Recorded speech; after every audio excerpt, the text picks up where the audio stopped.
Welcome to Accent on Education. My name is Laura Hoover, and I am the Culpeper County Public Schools Director of Communication. Today, we will be talking about our federal pandemic relief funding. Since the beginning of the COVID-19 pandemic, Culpeper County Public Schools has received approximately $21 million in pandemic relief funding. In the beginning, in March 2020, the funds were used for things such as emergency child care for our healthcare workers and first responders. And as we started to come back to school, cleaning supplies and masks and personal protective equipment. And now as we've transitioned back to school, funds are used to help a safe return to learning for our students, which includes all areas: academics, unfinished learning, and also our students' social emotional well-being. One of the things that we've added to help support our students is a Dean of Students position in our high schools. And today, we're going to meet our high school Deans of Students. I'd like to welcome Jennifer Godtring, Dean of Students at Eastern View High School, and Doray Walker, Dean of Students at Culpeper County High School. Welcome. Thank you. Hello, thanks for having us. Thank you for being here. So I think the first thing that would help us to know, since this is a new position, what is a Dean of Students? What did you sign up for in this position? Sure. So I think we have different roles based on the needs of each of our schools. But at Eastern View, I work a lot with tardies in attendance, the dress code issues that we have been facing, and a lot of supervision and needs in that area. Okay. And at Culpeper County High School, I also work with your morning tardies, your to-class tardies. I also help with attendance as needed, cell phone issues, as well as dress code violations, and then supervision throughout the day. And then anytime a teacher needs an assistance, I help with that, as well as being a coach to our teachers, because that's a strength of mine. So I can help our teachers be that extra layer for our assistant principals, so that I can help them with their lesson planning, their grade book, coaching, so that they can be successful with their students in the classroom. That's excellent. Now I know that you both mentioned dress code, cell phones, and attendance. I know those were things that got very difficult for us during the pandemic. And I know this year, coming back into what we were hoping to be a normal year for our kids, those have been things that we've focused on. So that makes sense that those are things that you all are working on in your new role. So that's excellent. So Jennifer, tell us, what is your background that led you to applying for a Dean of Students position? Sure. So my first job out of college was in Culpeper County, where I taught art for 7 years over at Eastern View, and I'm working on my master's. I graduate in November for educational leadership, and so I was encouraged by my administrators last year to apply for the position, and here I am. That's great. And Doray, how about you? So I started my my job career as a music therapist, and I worked in Roanoke, Virginia, and then I switched over to teaching to have a little more time with my own sons. And then I taught in Roanoke City Public Schools for 3 years on the elementary level, and then came to Culpeper, and I've worked here in Culpeper now. This is my 21st year. I've been encouraged for a number of years here in Culpeper to become an administrator. So I decided to go for the Dean of Students first and get my experience as an administrator. So here I am. That's excellent. So it's a good path if you're looking to become an assistant principal or a principal someday. Yes. That's great. So let's talk about a typical day in the life of a CCPS high school Dean of Students. What does your day look like when you walk in the door until when you head out? Well, for myself at Culpeper County High School, my day's never the same. The only thing that I can say is the same is that I have car duty in the morning, lunch duty in the middle of the day, and car duty at the end of the day. I do tardy. I see students because they're tardy, but I get to do all different kinds of things, which makes the day go by quickly. I get to talk to parents, I talk to students, I talk to teachers, and that just makes the day fly by. Okay, how about at Eastern View? I have to agree that the days are never the same and they fly by. At Eastern View, it's a little different, but not very much so. I have duty in the morning at where the students' entrance. In the afternoon, I am at parent pickup, helping get kids home safely. And then throughout the day, I'm at lunch. I see students for tardies. I assist if there's something that comes over the radio and a teacher needs help. I'm sometimes the first one there. Every day is different, but I'm learning a lot and it's a good experience. Well, that's great. So the last thing I want to talk about is what's happening at your schools this fall. What are some of the exciting things that are going on at Eastern View and Culpeper High School this fall?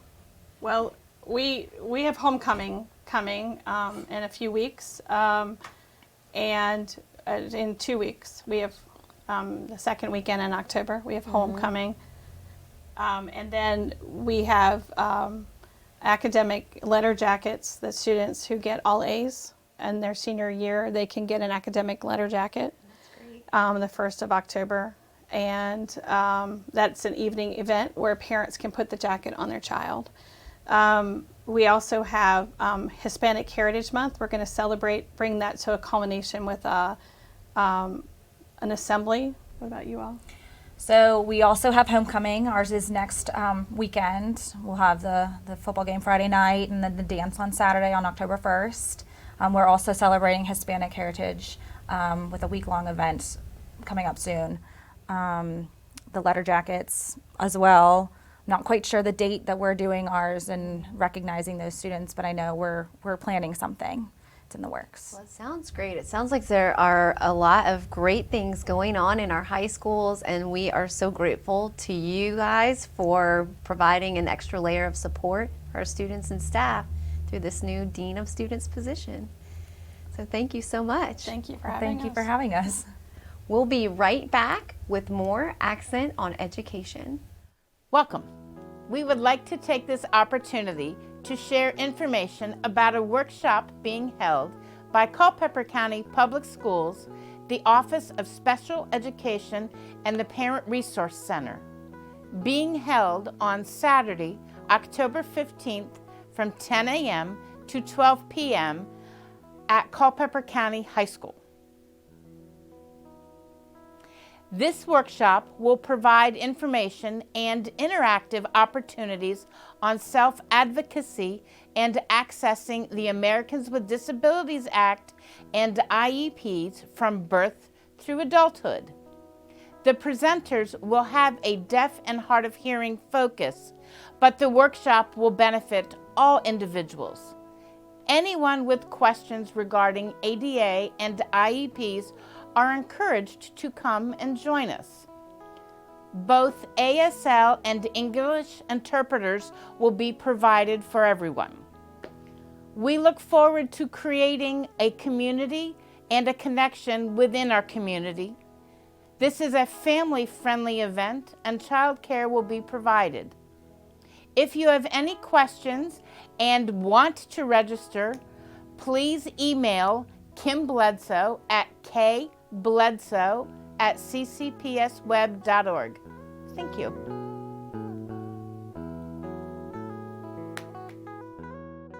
Welcome back to Accent on Education. Continuing with our topic of federal pandemic relief funds, joining us now is Principal of Yowell Elementary, Angie Fiscus. Welcome. Good morning, Laura. Thank you so much for being here today. Wanted to get an idea of how you're seeing the federal pandemic relief funds play out in the elementary school. I know a big concern from the pandemic has been unfinished learning because students were virtual, they were only able to come to school a couple days a week. So one of the things that CCPS has used our funding for was a program called Summer Academy. So tell me about the Summer Academy program at Yowell. Absolutely. And you're exactly right. There was a learning loss. Some students never missed a beat. They were very engaged at home.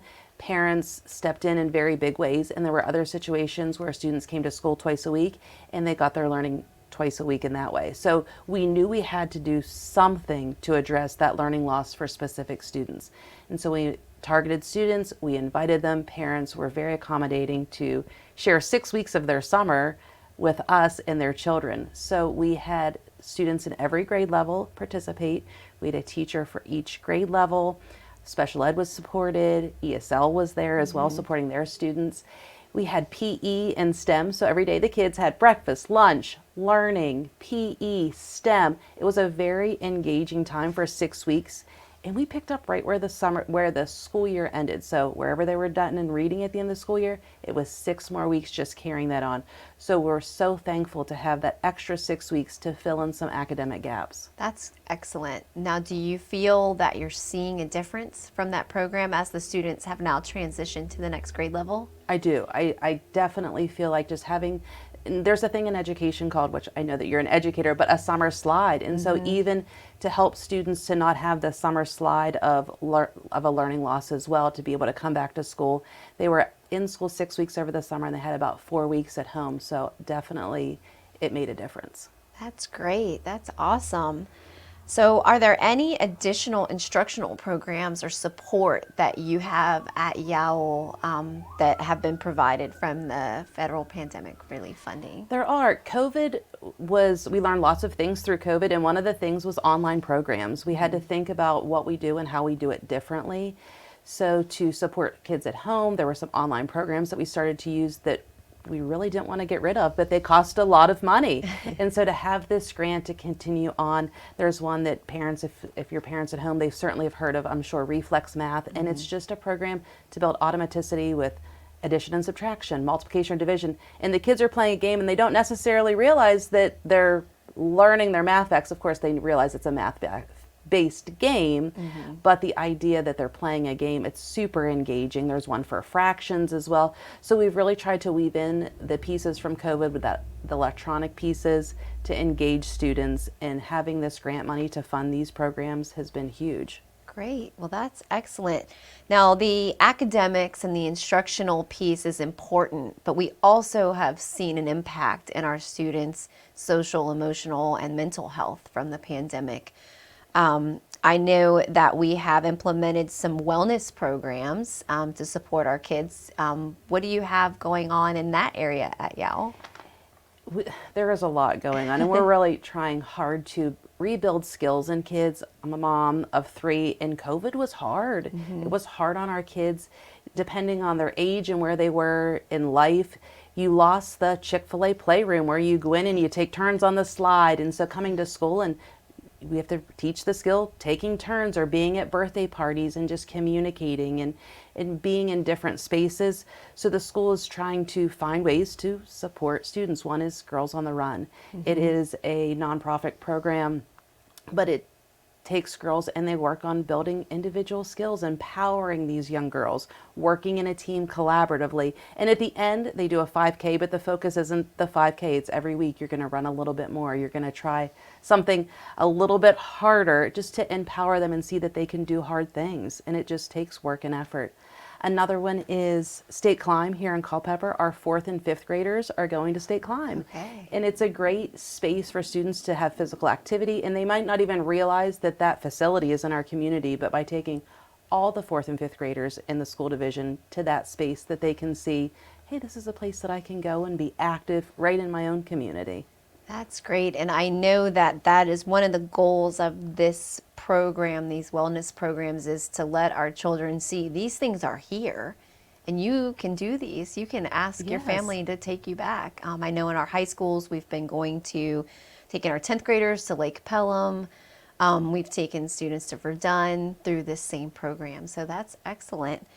Recently, we've added another component of the ESSER 3 funding for before and after school clubs. And I know that there's some exciting club activity at Yowell Elementary. There are. This is one of my favorites. I'm so excited about this. To be able to say to teachers who are constantly giving back and doing, whether it's through a grant or not, they want to do. And to say to them, hey, pitch an idea to me. We want to have a club where kids can collaborate and communicate together and engage with one another. What do you want to do? And these teachers have shown up in big ways. We have a STEM club our gifted teacher is doing with 15 students. They stay after school. They are doing different experiments and STEM-based activities that is super exciting. We have a sports club, and it's our PE teacher and an aide, but they do, football, basketball, soccer, all the different sports. They do a fort building activity, which we have a set of woods behind Yow, and they go back in the woods, they build forts, just getting kids outside, being active, exploring our spaces is a ton of fun. The Washington Capitals are going to come in and teach them street hockey. So that's one of the units that they're going to do as well. And finally, we have a drama club for the first time. Over 112 students have signed up for this drama club. We're going to put on the show 101 Dalmatians Jr. So there's acting, there is singing, dancing, choreography, stage crew. So of our students are working with our art teacher to build the sets, paint the sets, and then those students in turn are going to be the backstage crew. I am thrilled to have this funding to be able to pull off these projects for our students. It is completely exciting. Our students are excited, and so is our staff. Well, that sounds great. Now, will this show be something that's open to the community to come and to see? Potentially. We're working on that because, as I said, it's over 100 students that are participating, and our gym is only so big. So we're working out the kinks of how open we can make this. We want to make sure that their parents and families and grandparents can come and see it. But we are thrilled to have this show. Well, that's excellent. So definitely watch CCPS social media For sure. at CCPS YES for Yowell Elementary to see these things in action. Well, that is great. Was there anything else you'd like to add or share about what's going on at Yowell? I think one thing that we didn't get to talk about the grant is that there's a $1,000 bonus coming for our staff, which is such a blessing. Our staff works incredibly hard every day in filling in the gaps of all the things. I just can't even articulate and put into words appropriately how hard this staff works and what a blessing it is to have this $1,000 bonus come to these staff members is so important and just so thankful to have. So I'm tickled for our staff to have this little bit of extra funding to whether they spend it on wellness for themselves, whatever they want to do for their family is so amazing. Yes, I agree. That is great. And hopefully we can show our staff just how much we appreciate them and everything they do, because they do so much each and every day. Well, that is great. Thank you so much for being a part of Accent on Education. And I look forward to seeing all the exciting things happening at Yowell Elementary this year. Thanks, Laura. Thank you for joining us today on this episode of Accent on Education. We look forward to having you join us next time.